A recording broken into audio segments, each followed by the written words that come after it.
o del loco de Dios en el fin del mundo. Eh, lo que cada uno quiera y comencemos de una vez, ¿no les parece? Y Bueno, terminamos, pues nos vamos, ¿no? ¿Alguien quiere, Leonidas, sí, empezamos? no, bueno, sí, empiezo con el impacto de la semana, ¿no? Que ayer murió una de mis hermanas. No Hombre, me digas.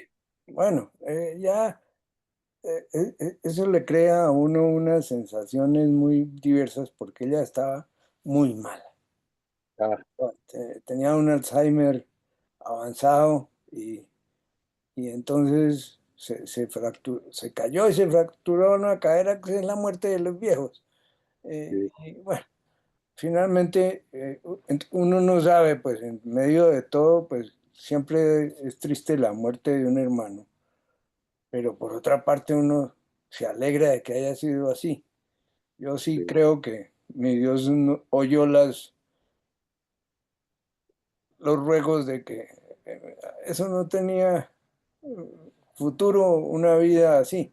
Eso no es ninguna vida. Y bueno, entonces, desde ese aspecto, pues afortunadamente se superó ya la situación dura y herma- bueno, hermana mayor o menor que tú, Leonidas, mayor, pero sí. no es la que No, conocimos todos, ¿no? No, no es no, Carolina, no, fue ok, ese, era Merce que tendría unos 84, 85 años. ok. Sí, y bueno. Bueno, cumplió La- su misión. sí, sí, sí. Ahora, pues, realmente a mí me ha parecido o me pareció muy interesante el, el libro del Loco de Dios. Muy ameno, como tú decías, lo atrapa a uno, lo engancha. A mí me parece, y concuerdo con lo que Marcelino y Daniel mencionaban, ¿no? Es un libro que, no sé, lo debe uno leer, mejor dicho, lo engancha como para leerlo rápido, pero hay que meditar muy bien las cosas que va diciendo. Me Es, parece que es una visión muy interesante y muy, como muy ajustada a lo que son las cosas que uno mismo observa, pregunta, cuestiona, rechaza y acepta, ¿no? Entonces, pues es una situación que por unas partes lo conmueve a uno el pensar que, bueno, primero que no es uno solo el que piensa eso y que deja de ser a su vez un tabú el aceptar o el no aceptar determinadas, um, casi que diría uno, doctrinas o cosas del clericalismo, no tanto de la fe, que ya eso ya es otra serie de consideraciones que también, pues por supuesto, son muy personales. Eh, pero en medio de todo me pareció muy interesante el, el contraste que va haciendo él entre lo que ha sido la evolución de la iglesia y a lo que la llevó o nos ha llevado Francisco. Independientemente de las, bueno, interpretaciones políticas con las cuales puede uno estar o no de acuerdo. Eh, Me parece muy interesante que el- las cuestiones de fe que plantea son también muy comunes para decirlo en un lenguaje coloquial de lo que uno mismo piensa. Eh, el, el convencimiento o la pregunta acerca de la vida eterna viene finalmente apareciendo y situándose en el plano que debe ser, me parece a mí, que es lo que finalmente plantea acerca de que la resurrección de Cristo. Si no hay resurrección, pues sí, vana es nuestra fe, como diría San Pablo. Me gustó mucho y de verdad he aprovechado para comentárselo a algunas personas con las cuales tenemos suficiente confianza y bueno, creo que es en parte un deber el compartir ese tipo de experiencias. Buenísimo, buenísimo, Leonidas. Qué rico que no te habíamos escuchado y qué bueno que sacas esas conclusiones. ¿Algún comentario? ¿Algún? Pues a propósito del libro también, tengo un artículo de la revista Christus de México, un jesuita, Juan Carlos Zavala Jongitud, escribió en esa revista en estos días un artículo que llama El loco de Dios en el fin del mundo, carta de amor de un ateo anticlerical para un papa jesuita. No sé si quieren que las comparta, es una paginita, Sí, claro, Sí, sí, interesante. importante. que si no les parece también la comparto, no hay Ah, problema. bueno, pues sí, pues el que quiera la lee, el que no quiera no. Voy a ver si lo logro hacer. Vamos a ver aquí. Ok. ¿Ah? A ver si esto funciona. Está aquí, pero no. ¿Cómo la engrandezco? Un momentico, a ver si soy capaz de...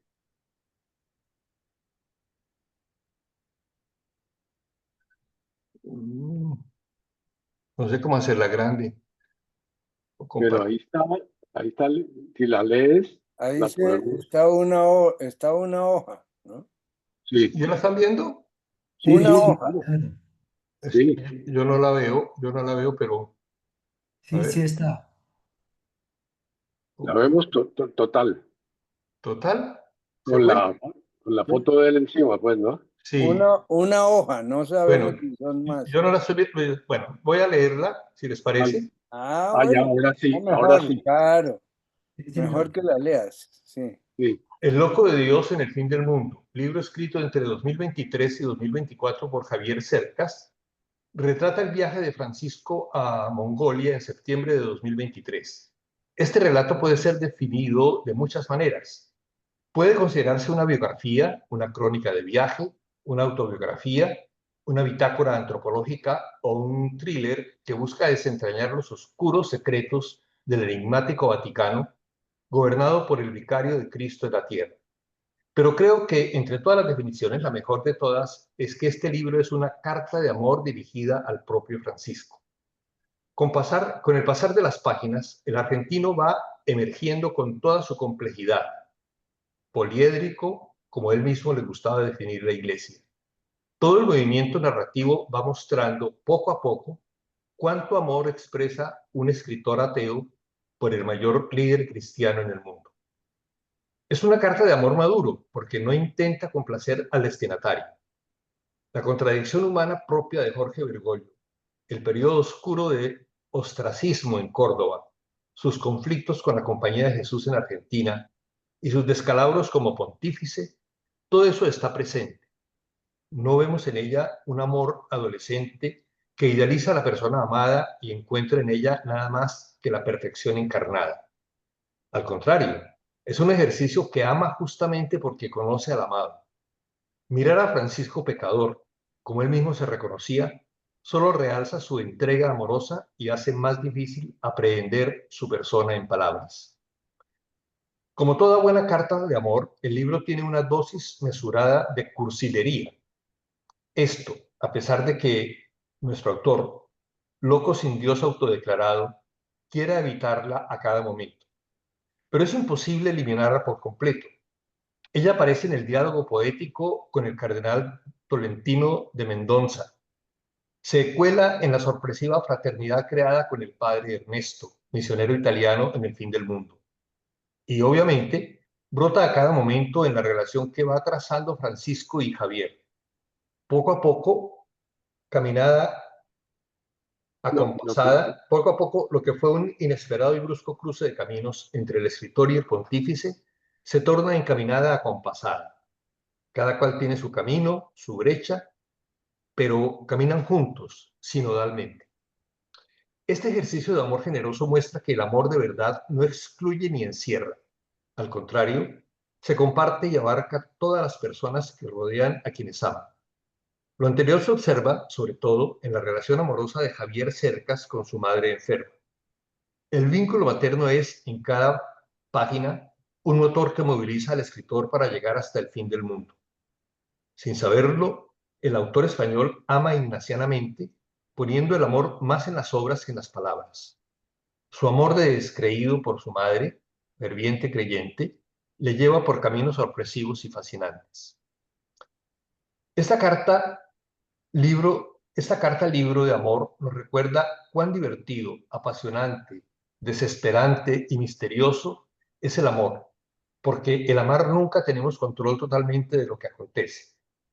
Amar es necesariamente apertura a lo que otra persona es y tiene. La pregunta que Javier Cercas quiere hacer al Papa es el hilo conductor del relato, impredeciblemente abierta, así como el amor. No es hasta el final que se nos revela el misterio. ¿Es cierto que mi madre al morir se reencontrará con mi padre fallecido? ¿Es verdad la resurrección de la carne y la vida eterna? Fiel al autor, no desvelo el desenlace, solo puedo decir que vale la pena acompañarlo hasta el final.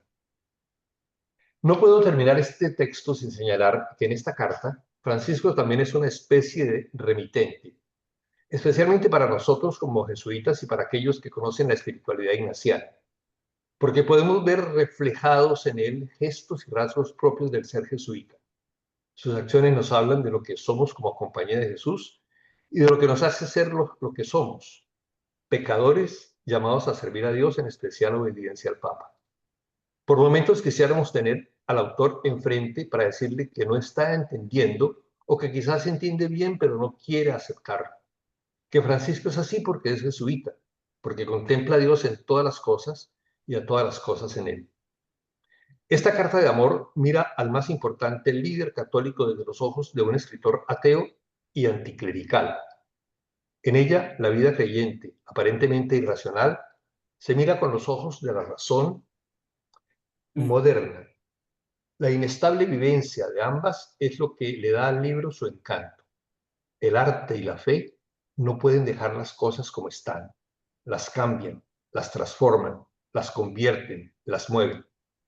Estas palabras, pronunciadas por Francisco en un encuentro con artistas en la Capilla Sixtina, Javier Cercas entre ellos, son una invitación para quien se aproxima al loco de Dios en el fin del mundo. Leer este libro pide encontrar con este ánimo de ser, leer este libro pide entrar con este ánimo de ser transformado por la fe y el arte. Es un excelente homenaje a nuestro hermano Francisco, loco de Dios, que nos sigue animando a caminar hasta el fin del mundo.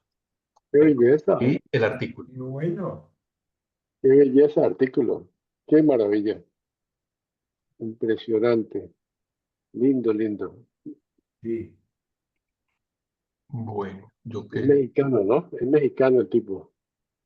sí, el artículo es de un mexicano, Javier Juan Carlos Zavala Honguitut.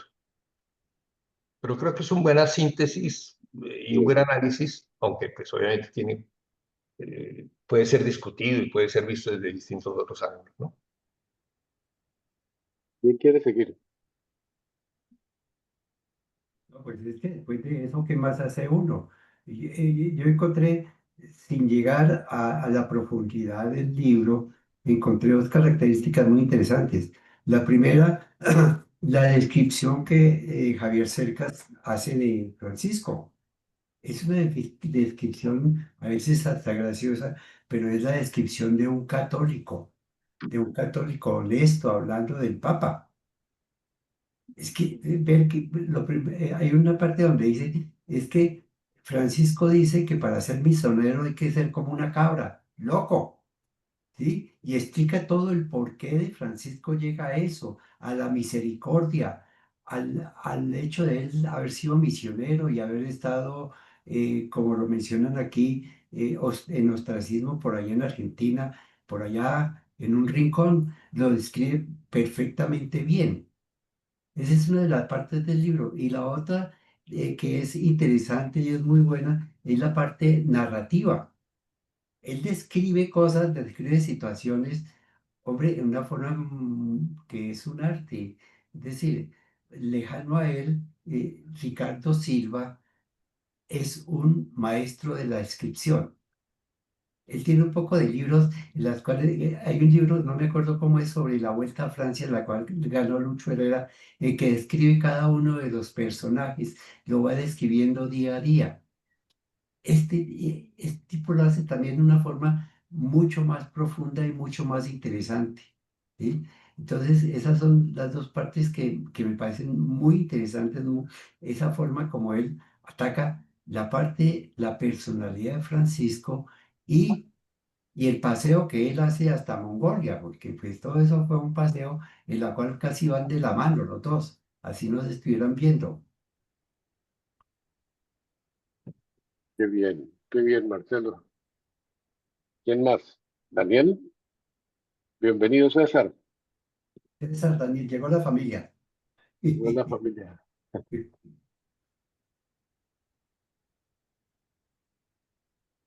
A ver. Daniel, ¿quieres decir algo? Estás con el micrófono en mudo.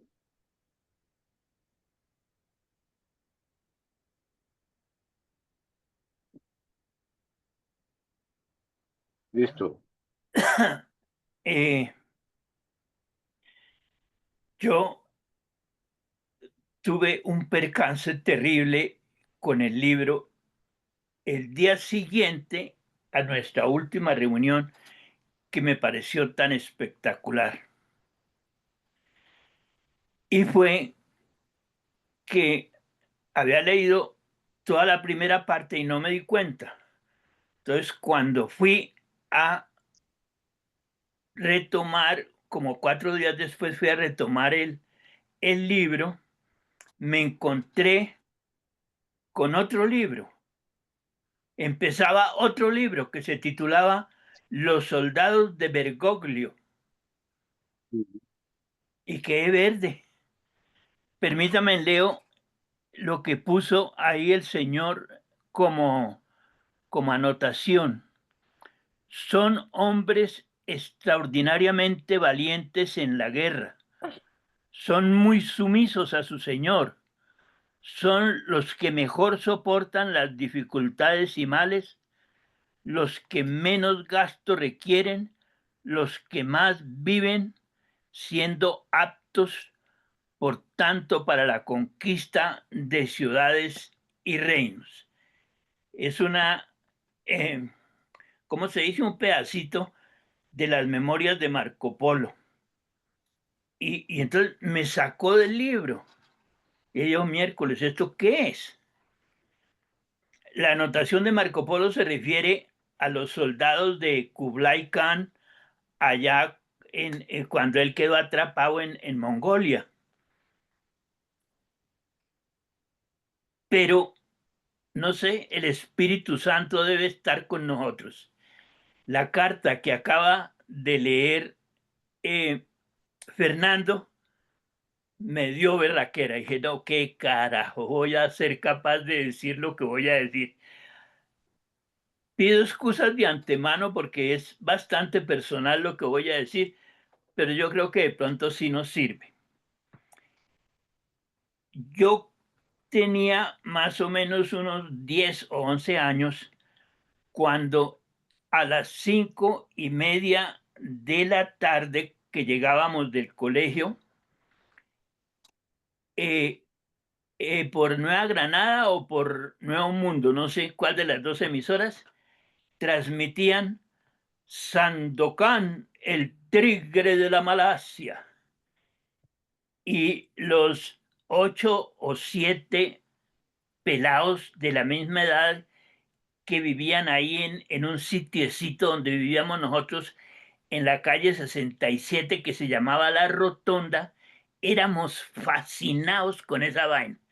Entonces, toda la semana era comentar qué había pasado con Ñáñez, cómo le había ido a Mariana, qué ha hecho Sandokan. No hacíamos sino hablar de eso. Lo menciono porque fue mi primer encuentro con el género literario que se llama la novela.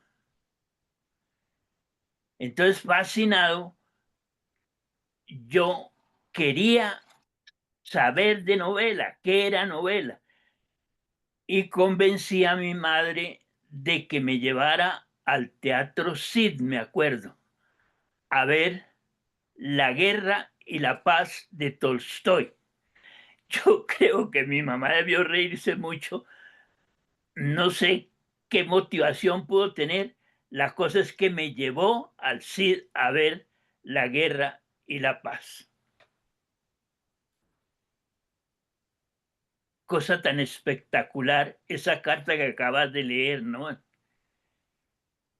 Yo me sospechaba, tenía la duda de que el tipo Cercas se había inventado muchas cosas para el libro. Y ahora me doy cuenta de que no propiamente es que haya inventado, sino que cogió la vida cotidiana, lo que sucede, y perdonen lo que voy a decir, lo convirtió en una novela absolutamente espléndida. El loco de Dios a mí se me está convirtiendo, y por eso me iba a quedar callado hoy, en una novela extraordinaria, pero maravillosa.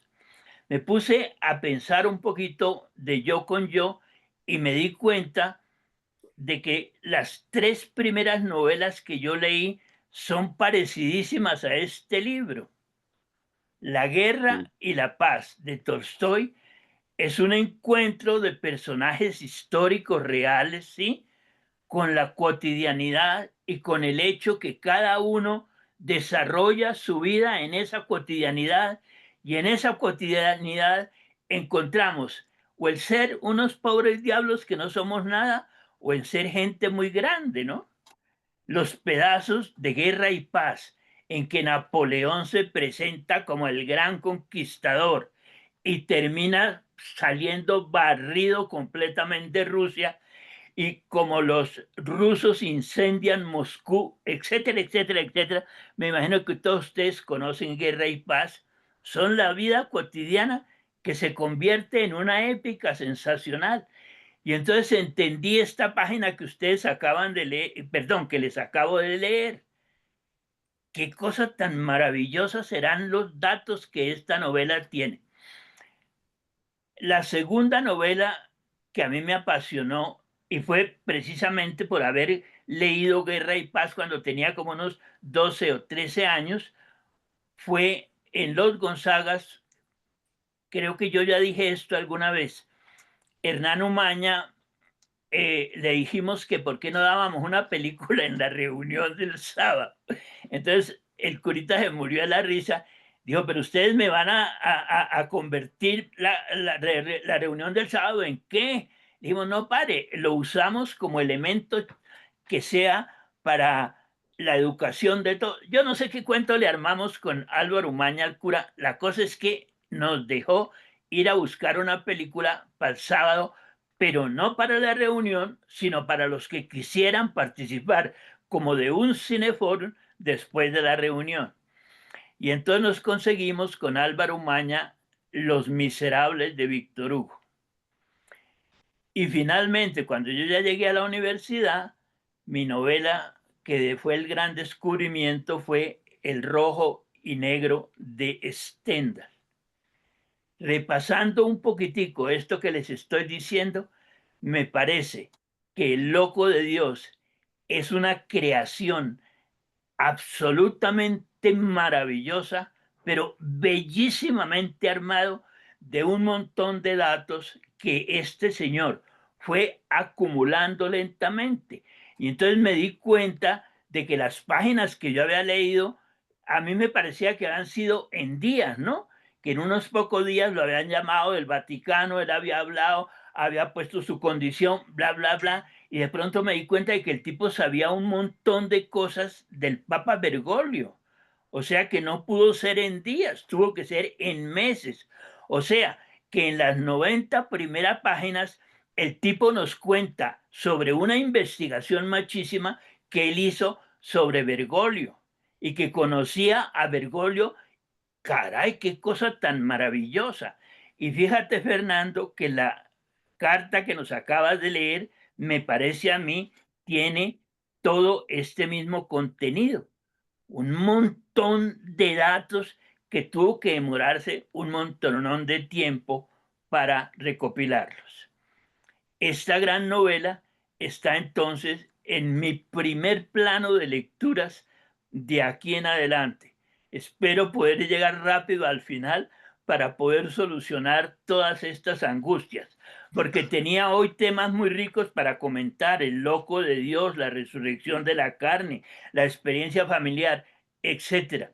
Pero no los puedo comentar hasta que no se termine esta novela tan extraordinaria. Si creen que lo que yo acabo de decir no tiene piso y que es una estupidez igual a las otras estupideces que he dicho con anterioridad, les cuento que de puro cheponón encontré un artículo sobre Cerqueras y ese artículo sostiene que la gran magia de todas las obras que ha escrito es que Cerquera es un maestro, perdón, Cercas, es que se llama él, ¿no? Cercas. Es un maestro de unir la realidad con la ficción. O sea que creo que no estoy muy desorientado. Qué maravilla, Daniel, oye, qué increíble todo esto, qué cosa. Buenísimo, buenísimo tu análisis y tu experiencia y gracias por confiar en nosotros. Eh, bueno, yo me puse a pensar qué voy a hacer después de haber leído el libro y la vez pasada, como haber resumido las ideas más grandes, dije, pero aquí hay demasiada cosa, aquí hay demasiado detalle, y entonces me puse a revisar los, los, los, eh, los resaltes que había hecho con mi marcador y las paginitas, y me encontré con cuatro cuatro ideas que me siguen impactando. Ya mencioné algunas, pero con el permiso en mi tiempo voy a leerles algunas cosas que me llamaron la atención. El primero, el concepto de la periferia. Ya lo habíamos mencionado y tal, pero me encantó el hecho de que en la página 23 él dice que Francisco afirmó que la iglesia está llamada a salir de sí misma e ir hacia las periferias, no solo las geográficas, de donde él venía, sino también las existenciales, la del pecado, el dolor, la injusticia, la ignorancia, la prescindencia religiosa, el pensamiento, la de toda miseria, la periferia social, el de los desheredados de la tierra. Y decía en esa misma página, para Francisco la iglesia debe alejarse del centro, de Roma y el Vaticano, y la pompa y la circunstancia de la burocracia eclesiástica. Ese, pum, primera idea que me recuerdo y quería comentarles que me ha impactado. La segunda idea, en la página 43, y la tenía resaltada aquí. Él empieza a hablar de estar en la Capilla Sixtina, y recordando cuando lo nombraron a él en el 2013, se acerca eh, el cardenal Batista Reyes, se acerca para preguntarle si acepta su nombramiento como papa, y Bergoglio responde que sí. Y las primeras palabras que pronuncia a continuación en su latín impecable son las siguientes: aunque soy un gran pecador. Y un gran pecador del Papa, pregunto acerca. Y siempre me llamó la atención que Jesucristo escogiera como fundador de su iglesia al más débil de sus discípulos, al menos virtuoso, a aquel que renegó de él 3 veces consecutivas. En el momento supremo lo traicionó, que a él le había llamado la atención al Papa eso. Y Y después, sí, hablando de eso, dice, no se trata de dirigir con la cabeza alzada, como hacen los dominadores, no, sino de dirigir con humildad, con amor, como hizo Jesús. Segunda gran idea. que me impactó. La tercera idea, que viene de la página 50, es el clericalismo. Ya lo había hablado antes, pero lo vi aquí mucho mejor escrito por Cercas que por cualquier otro. Dice, él no ha podido cambiar la iglesia. No ha cambiado los dogmas, pero sí ha cambiado el estilo. Desde el primer minuto impuso la sobriedad, la pobreza, la humildad, la cercanía a la gente. Un papa que conducía un utilitario que vive en Santa Marta, una residencia de curas, que come casi siempre en su cafetería, que se pone a la cola con su bandeja para servirse del buffet, que entra solo en una tienda, compra lo que necesite, paga de su bolsillo, que se indigna con los fastos innecesarios, al que le importa un rábano los protocolos y las jerarquías y se los salta cada vez que puede. Ahí, como hablábamos la vez pasada, eh, era el revolucionario que calladito hacía cosas y he aprendido de Ferdi que era el argentino terco que quería hacer sus cosas y lo demostró y fue terco hasta seguir en el papado, hasta en silla de ruedas porque su cabeza funcionaba, ¿no es cierto? El concepto de clericalismo lo tenía yo en la página 64. Dice, uno de los blancos preferidos del humor de Bergoglio es uno de los blancos preferidos de sus críticas, el clericalismo.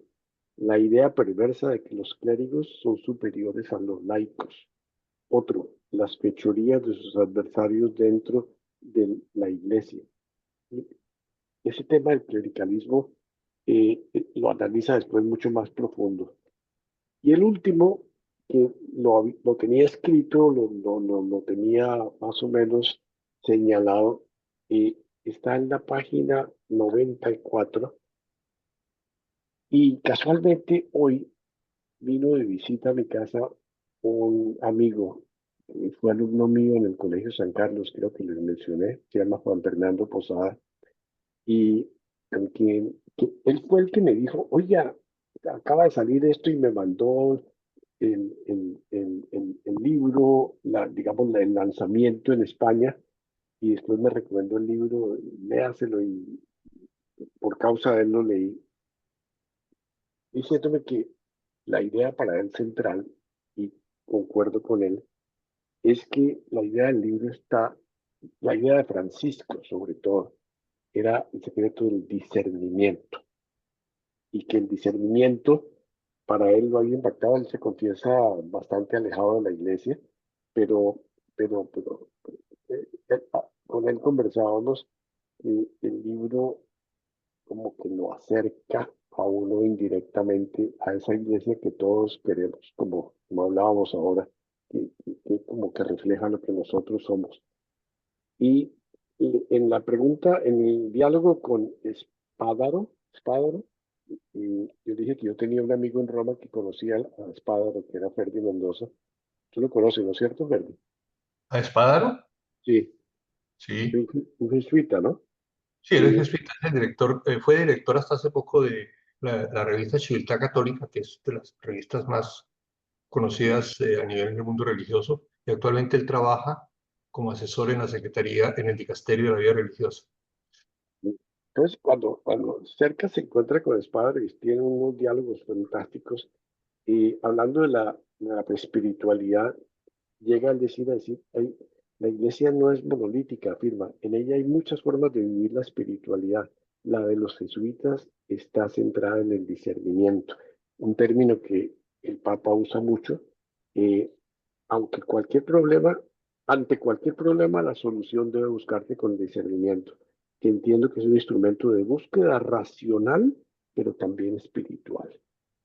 Y comentábamos que lo interesante de esa mezcla de lo racional y lo espiritual, porque hasta ahora había sido como una lucha entre o lo uno o lo otro, pero el jesuita dice, conversábamos, es el que mezcla las dos, eh, y se trata de encontrar la voluntad de Dios en uno mismo y en la realidad. Y elabora muchísimo el padre Espádaro y toda esta cosa. estos son los, digamos, los cuatro, eh, por ahora, pues claro que está la cosa de la sinodalidad y tal, pero lo que más me impacta y me comentaba Juan Fernando hoy era que en Colombia entiendo que el libro fue presentado a la Feria del Libro por Alejandro Gaviria, que es un político o tal, rector de la universidad, etcétera, pero que se confiesa también ateo, ¿no es cierto? Y, y lo interesante de un individuo, como decía la carta que Ferdi nos leyó, es que aparentemente es un ateo que no cree, el que se encuentra con una realidad y, y se va hasta el fondo de esa realidad. Y parte de la idea de que lo hubieran invitado a él, porque él nunca sabe por qué fue que lo invitaron, que llegó del Vaticano y que es la primera persona que lo invitan a escribir eso y libremente y que no lo iban ni siquiera a revisar. Y, y yo pienso que lo hicieron porque era precisamente el que estaba más lejos de lo que pudiera estar cerca de Francisco, de la espiritualidad, de la religiosidad. Y miren con lo que ha salido un tipo que se confiesa ateo, con una profundidad religiosa brutal, un respeto por su mamá, lo que hablaba el padre, la carta de amor. Y yo creo que este libro, con toda sinceridad, está acercando mucha gente a un auténtico cristianismo. Y lo último que impactó esta semana, estaba leyendo esta mañana en el Economist, y, y están aterrados cómo hay un índice altísimo de bautismo entre adultos en Europa en los últimos, digamos, meses, tal vez años. Un renacer de la fe o por alguna razón, y particularmente en Francia, de gente que se está bautizando adulto, y se preguntan en el artículo de qué puede haber causado eso. Y hablan de un resultado del COVID, de un resultado de las redes sociales que aísla tanto a la gente y que allá en el fondo la gente vuelve y se encuentra eh, impacto impresionante que uno no se imagina, ¿no? Al contrario, uno debería pensar que se está acabando la fe o que la gente está, pero no, aparentemente hay un resurgimiento de la fe católica entre adultos eh, de otro tipo de fe, me imagino. Eso es mi contribución esta semana. ¿Comentarios? Maravilloso. Daniel, Quiero glosarte porque a mí también me llamó poderosamente la atención algo de lo que dijiste.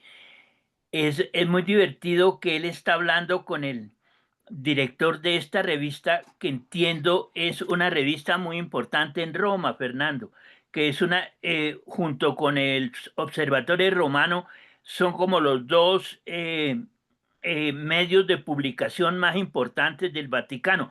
Entendí yo en el libro, pero estoy metiéndome en cosas que no sé. Lo que quiero glosar muy chévere, Darío, es ese concepto jesuítico del discernimiento como eje fundamental de la espiritualidad jesuítica, y que el tipo se lo explique porque es Cercas el que se lo explica al jesuita, y uno, miércoles, pero ¿cómo así? Y entonces el jesuita le dice, sí, porque es que para Ignacio había que poner tanta razón como pasión como acción. Y le dice Cercas, ah, con razón la frase de Bergoglio, razón, corazón y mano. Sí, Razón, sí. corazón y mano. Ujú. La idea, el sentimiento y la acción. Y para mí, personalmente, el fundamento de enderezar este mundo tan horrible, cuando uno equilibra un poquitico, que igual que necesitamos pensar bien, necesitamos sentir bien y necesitamos actuar bien, tenemos criterio, porque sin criterio seguimos en las mismas bobadas que hacemos y repetimos diariamente. Lindo esa idea, Darío. Por eso me permití glosarla un tricito. Gracias, buenísima el complemento, Ferdi. Y después Marcelo. Mire, hay una cosa, a mí y también un poco avanzando en los comentarios que se vienen haciendo. Estando yo en la compañía y con algunos grandes personajes, no quiero nombrarlos aquí ya están en el cielo, o son ya locos que están en la casa de Dios, pero desde el noviciado y en el jubilado yo recuerdo mucho que se nos formaba en una cultura muy apologética, ¿no? Y muy de decir, a ver, los que no creen en Dios, esos merecen los castigos y son alejados y, bueno, todo aquello de que fuera de la iglesia no hay salvación. Esto todavía nos alcanzó a tocar y alcanzó a entrar en mente y quizás en corazón y en la mano y en acción, porque decía que no nombró a algunos jesuitas, pero nos invitaban a echarle piedra a las casas de los Los descalzos. pentecostales o de los de otras denominaciones. Pero viendo a este ateo que escribe, yo digo, qué rico que hubiera ateos de esa altura, ¿no? Porque es un hombre, primero que se gana el cariño de la gente, ¿no? Que es un ser común y corriente, que se va ganando el cariño de la gente porque entra en diálogo, entra en comunicación abierta, sabe razonar y discutir y oponer y argumentar, precisamente con todos estos personajes que él entrevista, ¿no? Y los mismos periodistas del Vaticano, los capos de la comunicación vaticana, y bueno, también el misionero Ernesto o el cardenal Tolentino de Mendoza, que es el encargado del Timothy, dicasterio de sí, la cultura y la educación, un dicasterio importantísimo. En fin, entran en un diálogo y una relación muy honesta y muy fresca y muy abierta. Y por eso digo yo, qué bueno que se pueda tener esa imagen, ya no ni de Francisco en este caso, sino del mismo autor, que tiene esa capacidad de presentar en profundidad quizás lo que no cree, pero lo que sí sabe explicar muy bien, como han dicho, por ejemplo, el discernimiento, ¿no es cierto? Pero entrar en una relación, en un diálogo supremamente constructivo. Entonces, creo que uno de los mitos que puede ayudar a la gente con este libro, con la lectura de este libro, es eso, ¿no? Que no se trata de aplastar al otro o de denigrarlo o decir que porque no cree, porque no es bautizado, porque no toca las campanas o porque no reza los salmos, ya está pues en la paila más ardiente, ¿no? Sino que esta búsqueda honesta y sincera como lo hace este hombre, sin necesidad que tenga, me bauticé, porque sería fatal que al final del libro dijera, me convertí y me bauticé. Yo diría, no, se tiró todo. Pero sigue él en su postura y sobre todo en esa actitud amorosa de darle una respuesta a su mamá y una actitud amorosa de respeto hacia todos los que le han ayudado a entender las diversas facetas de un cristianismo muy complejo y de un mundo muy complejo donde se quiere insertar el cristianismo, ¿no?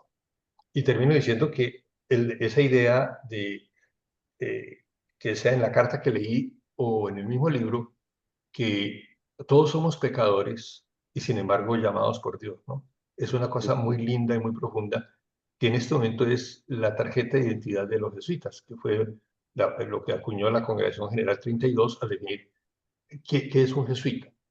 Un jesuita es un hombre pecador y sin embargo llamado por Dios a colaborar en la redención. Y eso fue Bergoglio. Y ojalá todos los papas entendieran eso, ¿no? mm, No es pecado decir que somos pecadores. Es lo más lindo decir, sí, soy pecador. Yo creo que eso es la cosa más bella y más grande.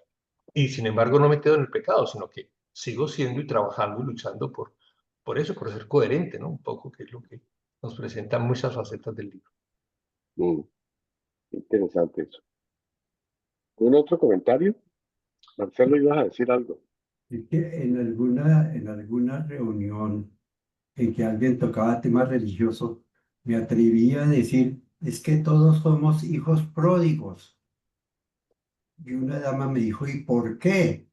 Con cara pues de que lo voy a mandar a la hoguera, ¿no? Dije, porque una cosa es muy sencilla, usted se gana la gracia de Dios gratuitamente, usted no hace nada por ir al cielo. Entonces, eso me lleva a una cosa muy interesante que es, hombre, todos esos hijos pródigos que somos nosotros, lee uno este libro y lo vuelve católico, lo vuelve no católico, lo vuelve religioso, lo vuelve espiritual, porque el tipo lo hace muy bien.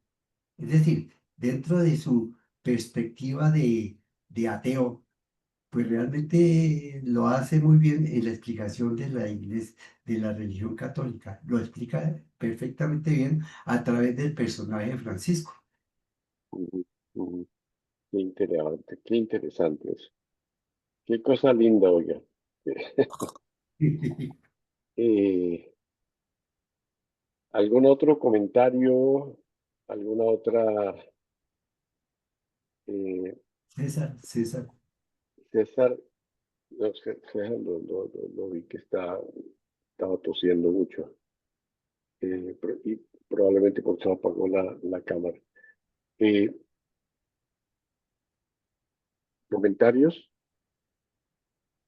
no. Bueno, seguimos entonces la semana entrante con el mismo tema o alguna cosa que los haya impactado en la semana, Daniel. Yo quisiera proponer que dieran un tiempito larguito para terminar el libro y cuando Y ya esté el libro terminado, Volvemos.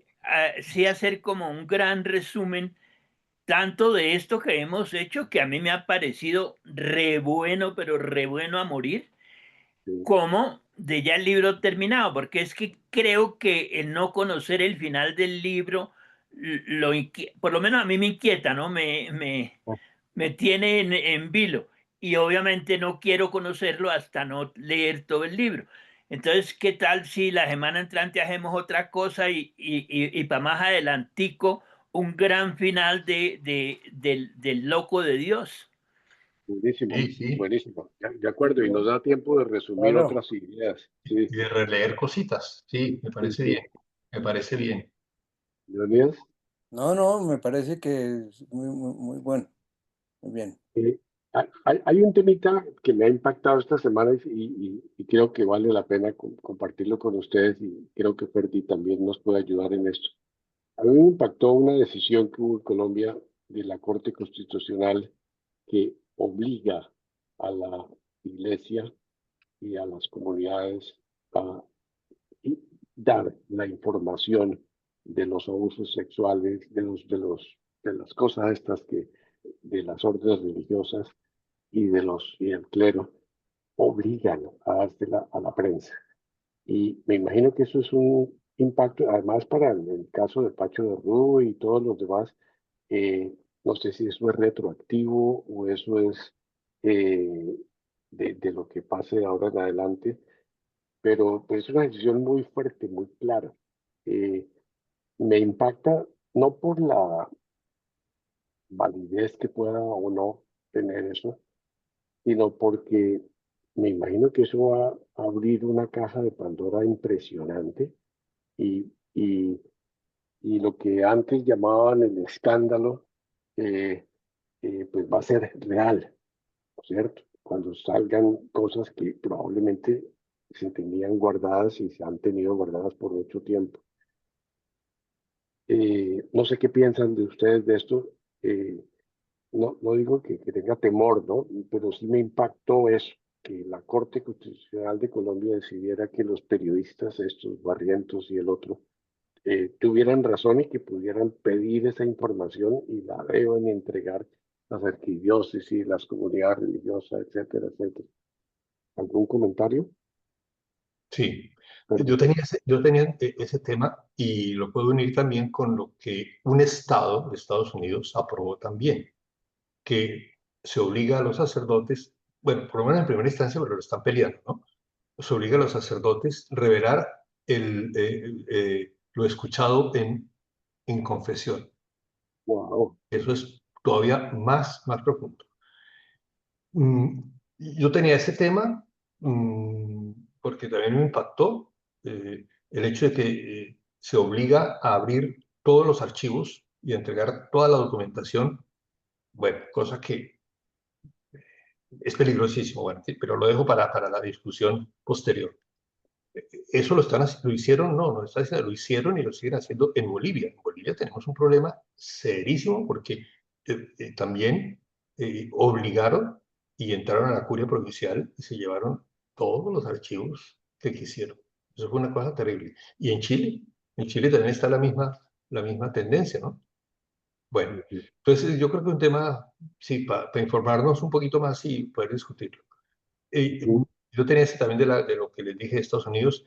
Y lo último que yo tenía como impacto, pero en eso pues soy un poquito más ignorante porque solo leo parcialmente noticias del tiempo y no tengo ni tiempo ni otra manera de informarme de otras fuentes, pero todo eso que está sucediendo con Petro, ¿no? Yo leo unos artículos y la situación es terrible, terrible, de querer, es decir, el desgobierno tan espantoso que se percibe, los comentarios que llegan aquí, jesuitas que han venido de Colombia para unas reuniones, y bueno, pues me informan que es que eso es una catástrofe lo que está sucediendo con el gobierno, ¿no?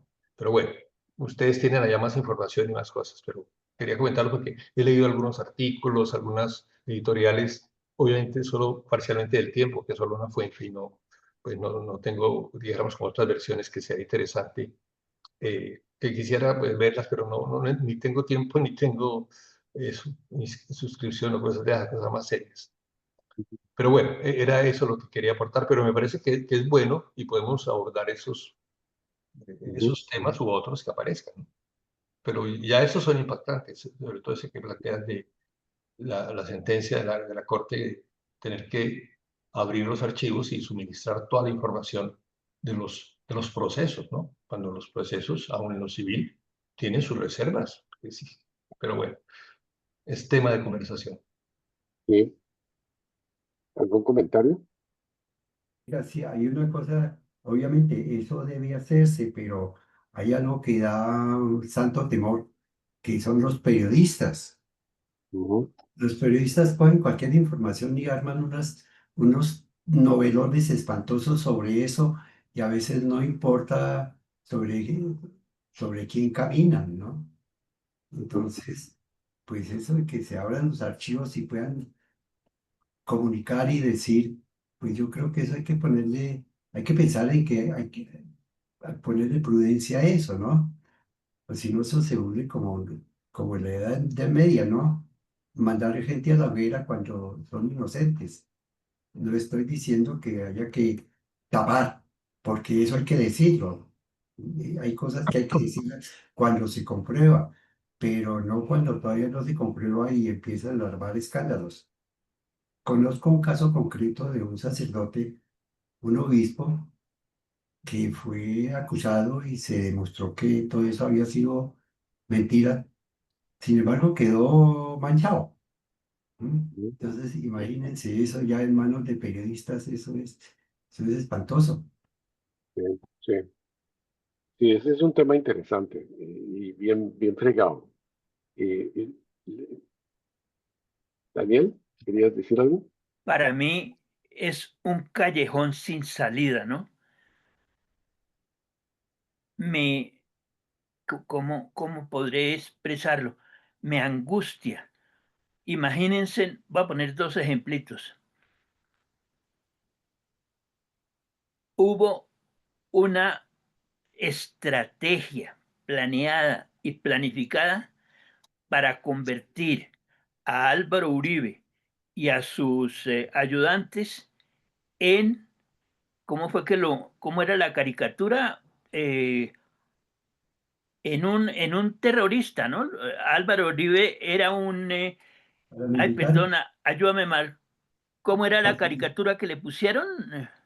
no, no sé, Marcelino, que era un paramilitar, matarife, era ay, el matarife de Colombia.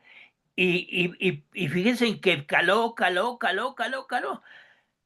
Eh, Mi hermana Alejandra, que ustedes la conocen, habla peste de Uribe y dice que Uribe es un padrino, un Carleone. y me dio una risa cuando la oí decir eso, porque demuestra claramente, pobrecita. Bueno, yo se lo he dicho a ella de frente, o sea que no importa decirlo ahora en público. Creo que ni sabe quién es Corleone, ¿sí? No tiene ni idea cómo es lo del padrino, ¿no? Y mucho menos tampoco sabe cómo es Uribe. ¿De dónde sale eso? Del plan que hicieron para desprestigiar a Uribe y meter a la cárcel pues, a Uribito, la injusticia que le cometieron. No estoy haciendo defensa de ninguna situación, ¿no? No estoy defendiendo a nadie ni hablando bien o mal de nadie, no. Estoy diciendo la angustia que da cuando esas cosas caen en esta red impresionante de información. ¿Y qué tal que sea obligación? Por amor de Dios, Fernando, a mí me parece que eso es el fin del mundo. Pero atérrense, con toda la ilógica del mundo, a Petro le están aplicando su misma medicina.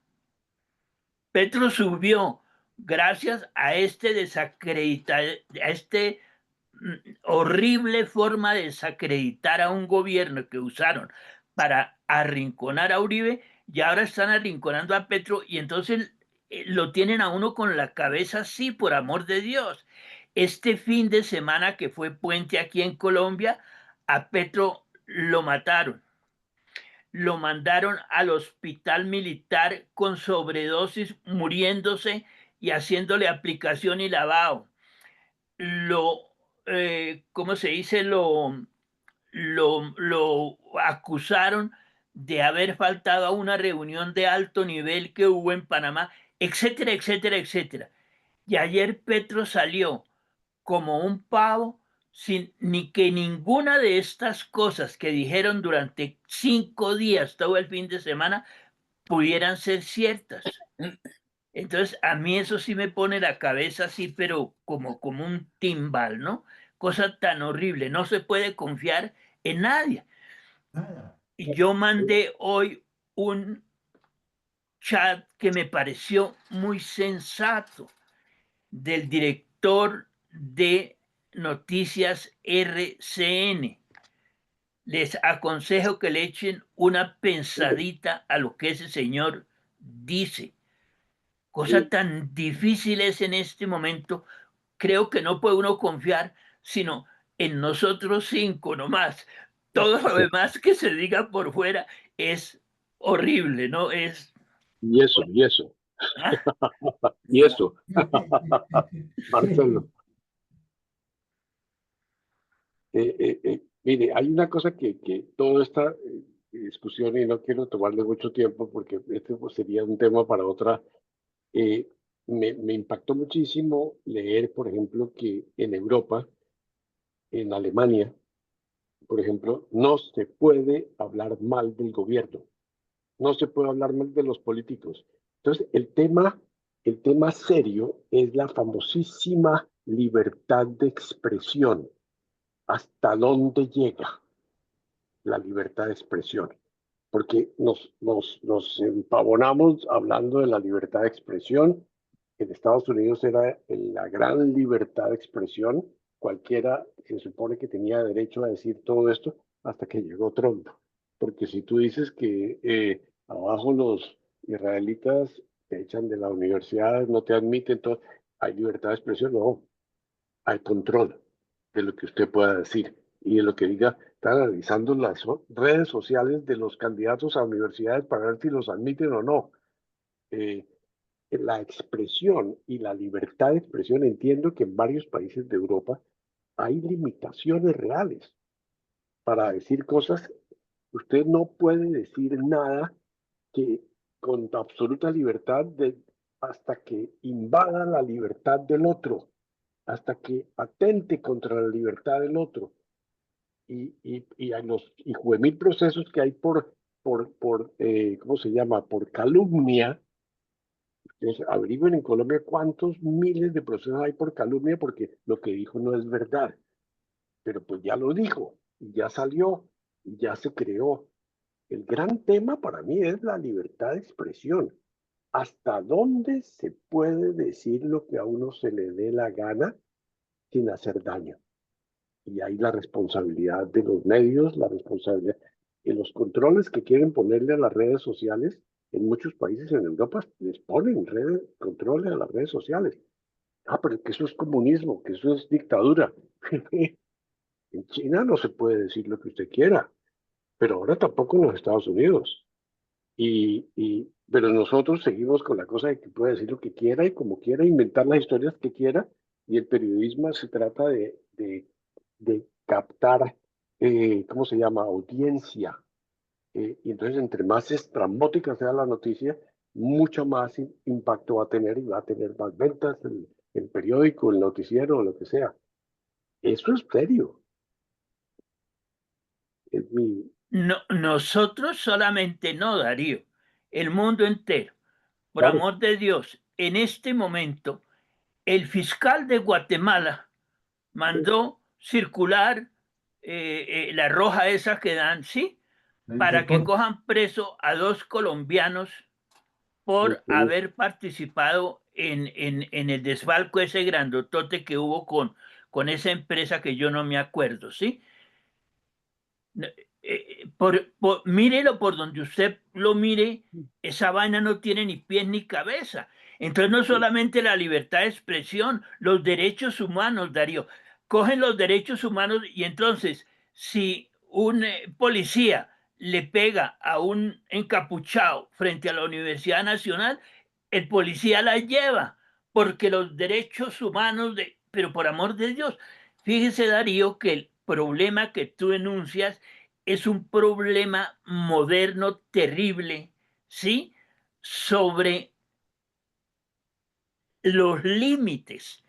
¿Dónde están los límites con los que nos criamos nosotros? Pero decir esta frase me hace retrógrado a mí completamente. Ah, sí, pero es que esos fueron los tuyos, pero los de nosotros ahora son completas y de pronto pues tienen razón, ¿no? Los de ellos ya sí. son nuevos y distintos a los míos, pero es un mierdero, ¿no? Es una cosa que derechos humanos, libertad de expresión, la publicidad, por amor de Dios.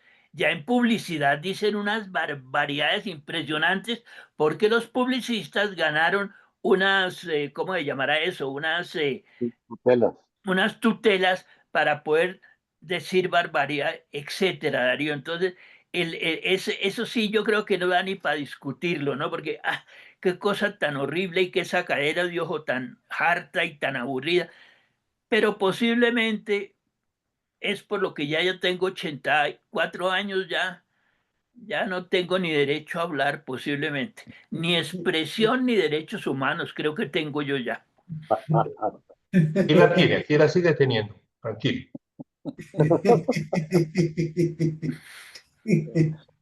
Pero vale la pena, no sé si No, valió la reflexionar. pena comentarlo, Darío, claro, claro que valió la pena comentarlo, Un tema porque serio. gustenles o no les guste, límites tiene que haber, y los hay. Primero fueron los 10 mandamientos y después fueron los derechos humanos. Olvídense de pendejadas.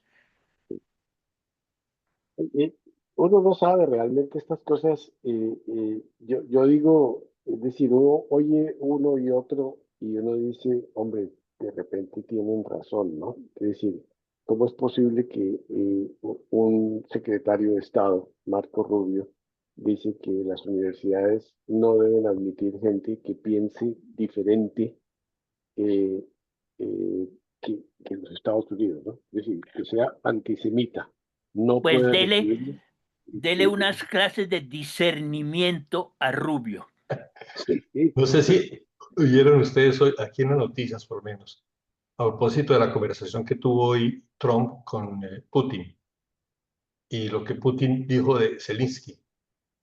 Ustedes saben que les destruyeron no sé cuánto, una tercera parte de los aviones que tenían a punta de drones por allá, por todas en partes. Rusia. Entonces ahora Putin dice, hablar con Zelensky no, porque Zelensky es un terrorista, yo no con terroristas no trato. Entonces no hay diálogo. Entonces ya Zelensky es terrorista. Putin no, obviamente, ¿no? Creo que entra un poco aquí en estos cartelitos que estamos hablando que se le ponen a las personas. Imposible. Tiene la libertad de decir y de catalogar, pero bueno, muy compleja la situación en el mundo, muy Y compleja. de que y que la información vuele en 2 segundos, porque lo sabe todo el mundo al instante. Lo que pasaba es que probablemente en la época nuestra, Daniel, uno dependía del noticiero de la televisión y del tiempo y del espectador, pero ahora no. Yo Ahora, creo que de eso y de un poquitico de criterio también. Yo creo que los criterios se fueron. Perdóneme que te interrumpí, pero entonces sigo ya que te interrumpí. No lo encuentro aquí. China acaba de sacar al mercado un avión que puede botar al tiempo 200 drones. Es un avión grandototototot. Y si uno miércoles, ¿esto para dónde va, no? Porque, etcétera. amenazar pero bueno, vivimos en ese mundo. ¿Nos vamos? Sí. ¿Del Fernando, mundo o de la reunión? La reunión, Marcelo. Marcelo, ¿qué quieres decir? Fernando, un Dime. favorcito. Tú me puedes, es que en mi familia está en discusión el libro. Todo el mundo está mirando algo del libro. ¿Tú me puedes mandar el artículo este del mexicano, del jesuita mexicano? Ah, sí, claro, sí, le mando, sí, sí. Ahora mismo. Ponlo en el chat, por favor. Sí, sí, sí. Ok, lo tengo en un correo, el De link. la carta del mexicano. Sí, sí, sí, sí. Esa Bueno, entonces esa es. por los mails, en los Sí, mails sí, también. sí. Listo, Por donde sea, o se lo listo. mando a Darío, que es el mago, para mandarlos para todos. Ok, Yo Bueno, los sí, mando a señor. todos. muy Listo, bien. Gracias. pues. Nos vemos. Muchas gracias. Felicidades, buenas Igualmente a todos. noches, buenas tardes. Chao, gracias. Que duerman.